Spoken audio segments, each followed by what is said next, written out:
Okay, Olympic section. We have split jerks today. So we're fitting a lot in today. If you need to get everything done in the hour, you will have a pretty tight window to get all this in. You may not be able to get as heavy as you possibly could. That's okay. It's just good to get some more exposure to the split jerk. If you've been a member of Hell Rowing CrossFit for a while, we haven't done a lot of split jerks, and I want you guys to get more exposure. So in the first, let's say 2 to 3 minutes, I want you to warm up the positions, and I'll go over what that means in a second. And then after that, then what you're going to do is have a 10-minute timer. So it's 15 minutes for the deadlifts, 10 minutes for the split jerks, and you'll have an E2 mom. So every second minute on the minute, you're going to do 3 split jerks. Same rule applies here as with the deadlift. If you're moving well and safely and feeling strong, you can add weight over the 5 rounds for each of the 5 sets of 5. So let's go over the movement and the position work I want you to warm up with. So this can totally be taken from a rack if you have a rack. If you don't have a rack, no problem. You just get to do some extra power cleans. But I want you to get as heavy as you safely can. Oh, and then also same rule applies. Reminds me, same rule applies compared to the deadlift. If you don't have very heavy weight, but you do have a barbell and the ability to do the split jerks, consider doing, if the weight's moderate at most, consider doing 6 reps per every 2 minutes.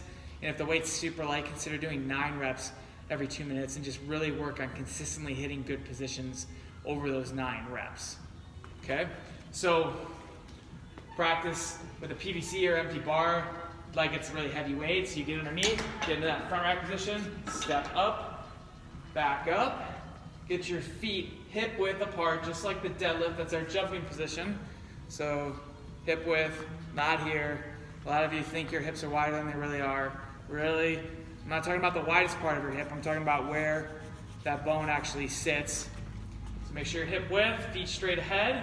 And I want you to practice 5 dip and drive. Dip, drive, dip, drive, okay? So when you dip, torso should be vertical, your heels should not lift, and you're digging your big toe down. So dip, drive with active feet, okay? Then you'll go right into the full split jerk because we've already done 5 of those tall jerks in the warm-up.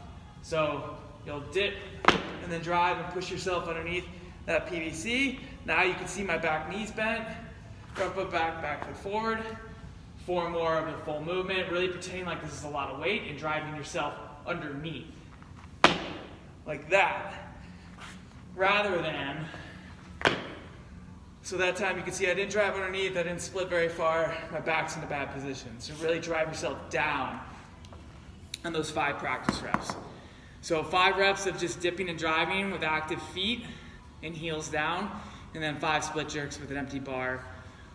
I'm sorry, with a PVC or tiki torch. Okay, and then again, reminder, every 2 minutes on the minute if you're on the tight schedule. 3, 6, or 9, whether it's heavy, moderate, or light on those split jerks. If you aren't on a tight schedule and you're feeling really good, then you can go to crazy town on this and rest longer than, do rounds longer than 2 minutes. You can do 3 or 4 minutes. But please in Sugar WOD specify whether you adhere to that time window or not, because that's going to change how much weight you could do.